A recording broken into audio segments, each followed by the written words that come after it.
দাদা মায়েরা বলুন তো, জামাই খাবি, পিটি খাবি, দেওয়ার খাবি, ভাসুর খাবি, সব খেয়ে দিও একটা ঝিঙ্গার জন্য।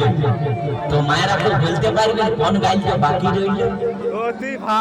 বলুন তো মায়েরা, ও তুই ভাতারে খাবি, হরবল হরবল, ওই আমার ঝিঙ্গাটা হাতে করলি তুই গো, আমার ঝিঙ্গাটা হাতে করলি তুই, আমার ঝিঙ্গাটা হাতে করলি তুই গো, আমার ঝিঙ্গাটা হাতে করলি তুই। আরে আজ পড়িলি বংশী কত খাটি খালবে যাবি, আমার ঝিঙ্গাটা হাতে করলি তুই গো, আমার ঝিঙ্গাটা হাতে করলি